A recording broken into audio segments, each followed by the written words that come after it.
Government. Is it representing you? Politics is the major social institution by which society organizes decision-making and distributes power and resources. Our political system includes government, political parties, various interest groups, and social movement groups. How we as citizens play a role in this decision-making process is by voting, calling up our elected representatives regarding issues that affect us, participating in interest groups, signing petitions, and participating in demonstrations. As long as it's not hateful, slander, seditious, or out of context, this is our civic responsibility. This track on Government, Is It Representing You? Hopes to clarify the organizations of politics and our civic responsibility in playing a role and being represented. I'm Tara Shaker for GCF, breaking down the issues. For the first time since independence in 1957, Malaysia, under its 14th general election, achieved a two-party system, and this can be an opportunity for real reforms, balancing the powers of our major institutions. But if it's not managed well, it can just be a front, hijacked for the powerful for personal politics and personal gains. Let me tell you how historically the modern constitution came about, and this is not without bloodshed. It was in a time when absolute monarchy ruled the land, when monarchs held supreme authority, taxing and imprisoning based on the will of the monarch.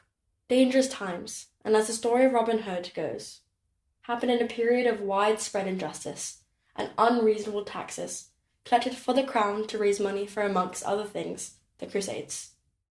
The barons, in secrecy, with sabotage, betrayal, bloodshed, came together, forcing the king under challenging times to agree on a charter called the Magna Carta Libertatum. In medieval Latin, it stands for the Great Charter of the Liberties.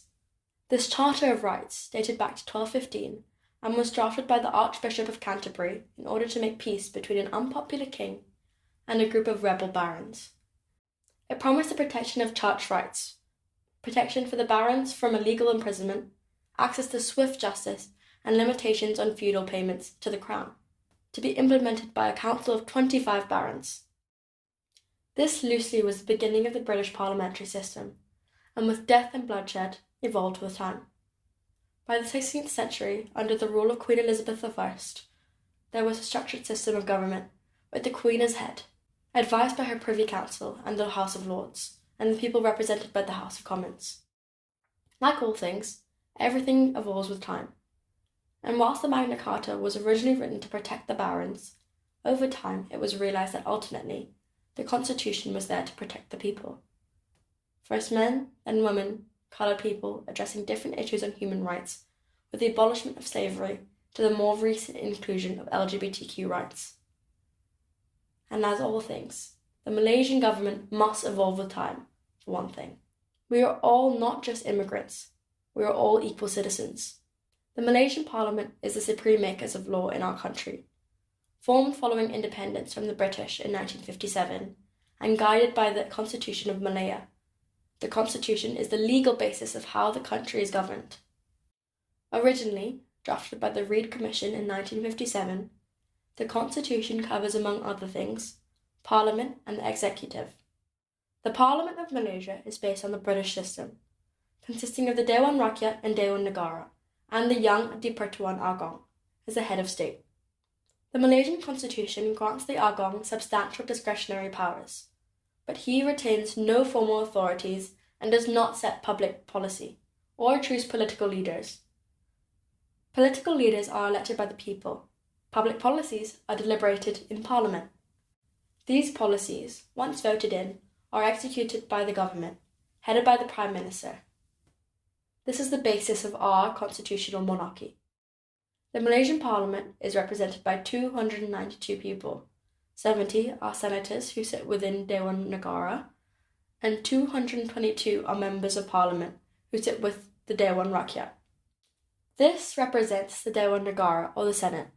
These squares represent the 70 senators and comprise of 26 members who are elected by the 13 state assemblies, with 2 senators per state. 4 are appointed by the Yang di-Pertuan Agong to represent the 3 federal territories, 2 for Kuala Lumpur and 1 each for Putrajaya and Labuan. 40 are appointed by the Yang di-Pertuan Agong on the advice of the Prime Minister. Senators are appointed to a 3-year term for a maximum of 2 terms. The dissolution of Parliament does not affect the Dewan Negara. This represents the 222-member Dewan Rakyat, or House of Representatives. They are the people we have elected to represent us in Parliament, and are our members of Parliament, or MP for short. The individual MP, regardless of race and religion, who commands the support of the majority of sitting MPs, will be invited by the Yang di-Pertuan Agong to form a federal government. The Constitution of Malaysia calls for a general election every 5 years. However, the Prime Minister can ask the Yang di-Pertuan Agong to dissolve Parliament at any time before this 5-year period has expired, and a general election be held no later than 2 months in West Malaysia and 3 months in East Malaysia. Since independence and until the last election, or G14, the winner of all the previous parliamentary elections was Barisan National Front, or the Alliance as it was formerly called. It was a coalition of 4 to 14 parties over the tenure of its life. During the country's third general election, on the 10th of May 1969, the Alliance lost the popular vote and failed to attain a 2/3 majority in Parliament, with the opposition, DAP, PAS and political infant Gerakan in Penang being main gainers. This eventuated in a race riot, the infamous May 13th incident, which officially took the lives of 196 people. Unofficially, this number was quoted to be closer to 600. Parliament was suspended for the only time in Malaysian history. In 2008 and in 2013 elections, BN again lost the popular vote whilst retaining the majority of seats. And by 2018 general elections, the Pakatan Harapan coalition defeated Barisan Nasional at the federal level for the first time in history. And now we've achieved a 2-party system, with Pakatan Harapan working towards major reforms. But first, let us explore how MPs do their jobs in representing us.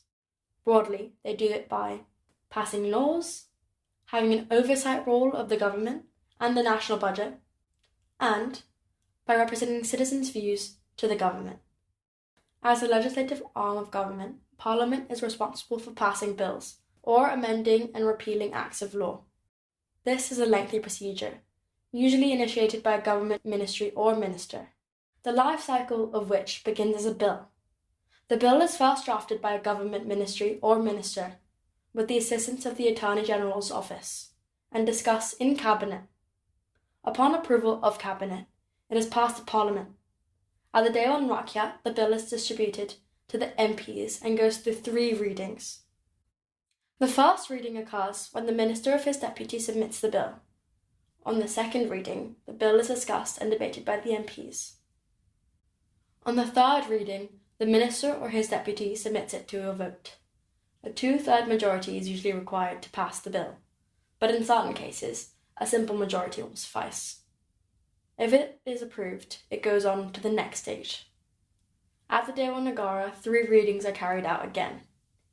If the Dewan Negara choose not to pass the bill, it only delays the process by a month to a year, following which the bill is considered to have passed the House. The bill is then presented to the Yang di-Pertuan Agong, who has 30 days to review it. Should he disagree with it, he returns it to Parliament with a list of suggested amendments. Parliament reconsiders the bill and its proposed amendments, and if they pass it again, returns it to the Yang di-Pertuan Agong within 30 days. The Yang di-Pertuan Agong then has another 30 days to give the royal assent, otherwise it passes into law. The law only takes effect after it's published in the Government Gazette. A bill can also be initiated as a private member's bill, that is a member of Parliament that is not part of the Cabinet. An example of this is Hardy's bill, in 2015, proposed in order to empower the Sharia courts to implement stricter Sharia criminal penalties. The bill, tabled by Hadi Awang, President of PAS, was the subject of much controversy and has not been debated. Parliamentary function of oversight. Based on the Constitution, the executive branch of government is accountable to Parliament. The executive branch is headed by the Prime Minister, who draws his cabinet from members of Parliament. He appoints the Secretary General or the Chief Administrative Officer of each ministry, and the Attorney General, who is the Chief Legal Advisor to the government. Parliament has the power to review and question the executive branch through debates, which are discussions between MPs, normally based on a motion; question time, where MPs question the Prime Minister, the ministers, and/or the Secretary-Generals; ministerial statements, which are used by Secretary-Generals and ministers to inform the Parliament about urgent matters or to make announcements on policies; decision time, where the MPs decide on the motions discussed that day, often by voting; select committees, which are formed to look into particular issues. In Malaysia, questions are posed ahead of schedule, and question time are broadcast live on the Parliament website.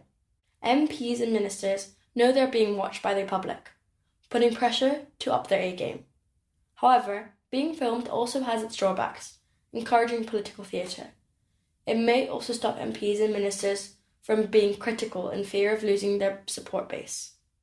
In Australia, for example, MPs use questions to ensure the government is accountable to Parliament.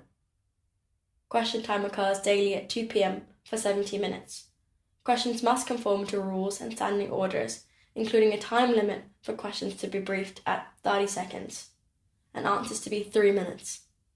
The Prime Minister is usually present for a question time and answers 30 to 40% of questions, which are entirely without notice.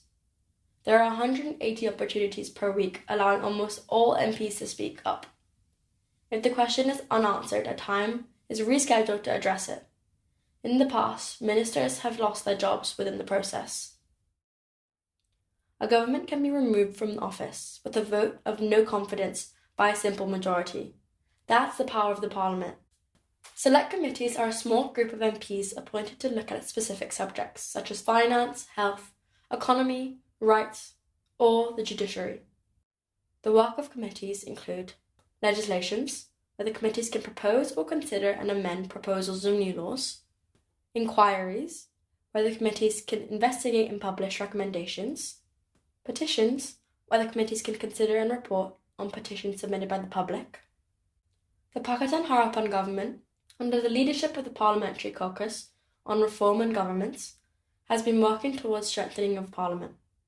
These efforts include the establishment of special select committees in accordance with parliamentary practice in other Commonwealth countries. Members of each committee are cross-party and chaired by an opposition member. Committees have broad powers to conduct inquiries, call for briefing, and ask for reports. At the early stages of this reform, there was controversy over the Public Accounts Committee, which is chaired by Datuk Sri Dr. Ronald Kiandi of UMNO. When he switched party and joined Bersatu in December 2018, his role as chair of PAC became an issue of contention between the Prime Minister, who had announced his intention to retain the PAC chair, and MP Nurul Izzah, who said it went against the Reformation agenda. Pressured by the resignation of PAC committee members, including Nurul Izzah and 3 opposition members, the Prime Minister himself tabled a motion to replace the chair of the PAC. And as our parliamentary practices modernise, we hope that it will grow to represent the people's voice and provide a counterbalance to the other arms of government. How are MPs elected? In a general election, each voter receives 2 paper ballots, one for the parliamentary seat and another for the state assembly seat. The exceptions are in federal territories, where there is no state assembly, or when state elections are held separately. An elected federal representative represents you in Parliament, and the elected state representative represents you in the state legislative assembly. In representing you, the MP or state assemblyman can lodge a motion to get support for an issue, speak in a debate, introduce a bill to change a law, ask questions of the government, refer to matters to or ask questions of another person or organisation. You can be represented by being informed and being involved. Get informed and know your government, know who you are electing, follow your elected representative on social media, access the broadcast and written records of debates and question times, get involved and vote. Call your elected representatives regarding issues that affect you, give your views in writing or take part in events and online surveys, participate in interest groups, submit a petition which can lead to an inquiry or a debate, follow the reports of committees, organise or participate in demonstrations within the confines of the law. These are some of the ways you can participate in government. We hope that this gives you a better understanding of Parliament and the importance of the separation of powers between the three branches of government: the legislative, the executive, and the judiciary. Signing off, I'm Tara Shaker for GCF Breaking Down the Issues. Since the filming of this issue, there has been a change in government through a backdoor political coup in February 2020. But the story of New Malaysia is not over yet, but is very much work in progress, perhaps delayed by the COVID-19 pandemic.